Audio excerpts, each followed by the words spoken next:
Hello friends, today we're going to dive into the next topic, which has to do with chemical reactions. And today we're going to focus on an introduction to chemical reactions. I have this on page 95 of my notebook. So the first thing is, what exactly is a chemical reaction? In a chemical reaction, we have a rearrangement of atoms that forms a new substance. So in other words, bonds break in the reactants,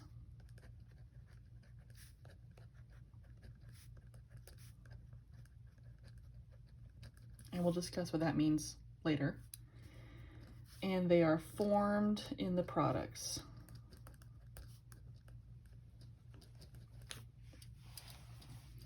So we have a bunch of different types of reactions. We're going to be talking about those later on. So first of all, we have a reactant that you might also hear it called a reagent. I'm going to try to keep calling it a reactant though, and that is the starting substance in a chemical reaction.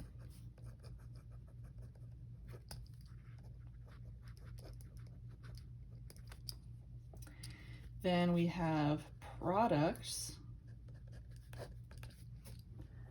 which are the substances that are formed.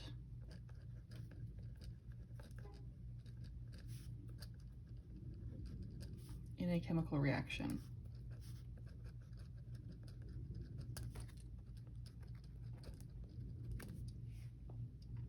So the general form that this goes when we're writing out a chemical equation is we have the reactants on the left side, then an arrow and the products on the right side. So we're going to do an example. We're going to circle the reactants and put a box around the products in the chemical equation I'm about to write. So in this, we're going to have 2 iron chloride molecules reacting with 3 ammonium hydroxide molecules. Then that forms 1 iron hydroxide molecule, and oops, that should be 2, sorry about that, and 3 ammonium chloride molecules. So we're going to circle the reactants and we're going to put a box on the products. So our reactants are on the left side of the arrow, so that means I need to circle both of these compounds. And this whole compound right here, that is a reactant. I can't just circle one of the elements here because I need to circle the whole compound. Then on this side, I'm going to put a box around the products, and I have to put it around the whole substance. We haven't talked about yet what these numbers in front of the compounds mean yet. I'll give you a little preview. It's called a coefficient. We're going to talk about that more later, so don't worry about that. For right now though, we just need to recognize that reactants are on the left side, products are on the right side. So there are some clues that a reaction has taken place.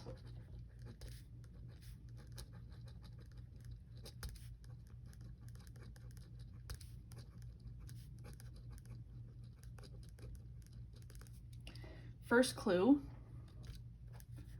we'll have a change in temperature. So our reaction might start off really cold and then end up really hot. We might also see a change in color. There's a really cool reaction called an iodine clock. and it changes color after a certain amount of time. It goes from a whitish or colorless solution to a really, really dark purple, and it happens super fast. So if you want, look up an iodine clock reaction on YouTube and you can see a really cool one. We might also see a change in odor. So an example of that was when we did the Create a Smell Lab.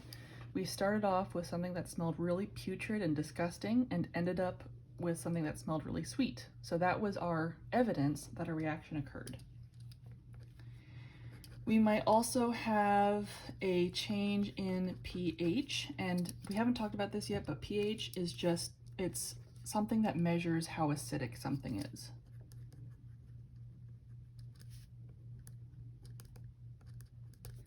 So for example, we could start off with something that is very acidic and end up with something that is not very acidic.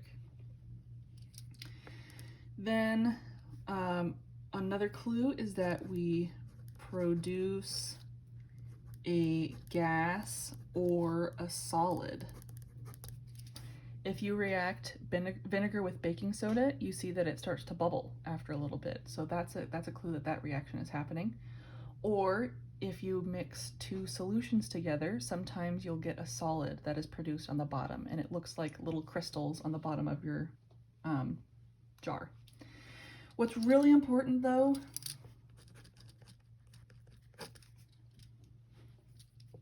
phase change. Oops. Just combine phase and change. Phase change to like solid to liquid, for example, is not an example of chemical reaction.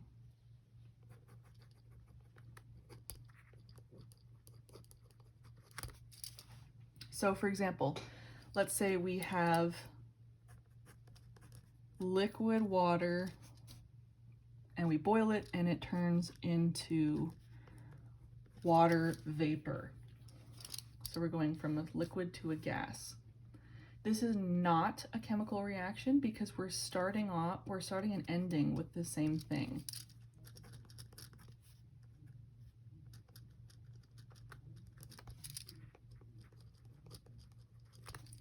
And I'll highlight that. We're starting off with water and we're ending up with water. We're not changing any of the chemical compounds. Then our very last clue that a reaction has occurred is that it is not easily reversible. So what that means is if something's reversible, it can go this way and it can also go that way. So if it's not reversible, that means it can only go one direction. So that means it rarely recreates the reactants. So that means that if we're looking back up here, it's always going in this direction to the right. If it was reversible, we could get the products and recreate the reactants. So the big clue that a chemical reaction, sorry about that,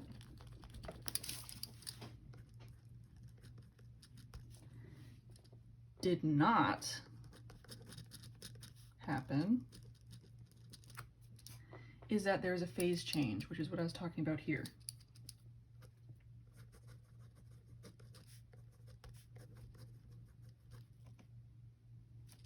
So for example, we could go from solid to liquid, or we could go from gas to a liquid, and so on and so forth. Those are just phase changes. So all we're changing is this little symbol right here. That is not a chemical change, and that's really important. So in this case, we could have ice melting or water condensing. In this case, we have water on either side. All we're changing is that little symbol. That's really, really important. The last thing we're going to talk about right now are some symbols used, symbols used in chemical reactions. They're really important. First one, a plus sign. That's used to separate two or more reactants or products. So we'd have reactant 1 plus reactant 2 on one side and product 1 plus product 2 on the other side. The other symbol is an arrow.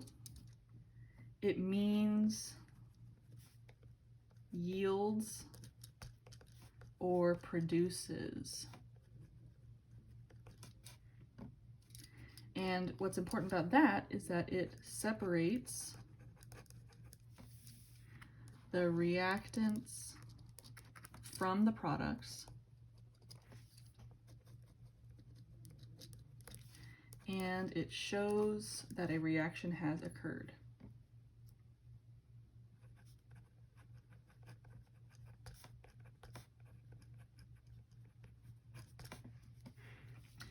The last little bit I want to review are our phase symbols.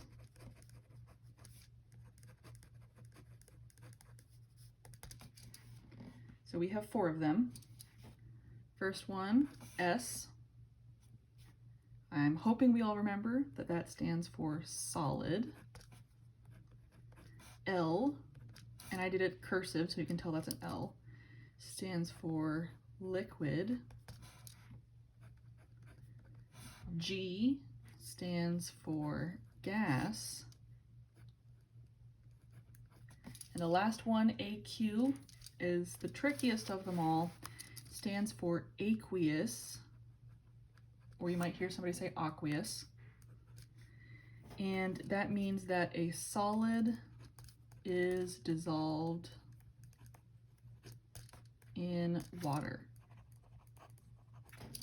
So when you have an aqueous compound, you really have 2 compounds in it. It's the solid plus water.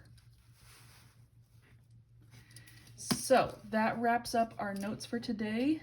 The next video is going to be me going over a practice assignment for you guys. So you do not have to watch that if you don't want to, but feel free to if you'd like.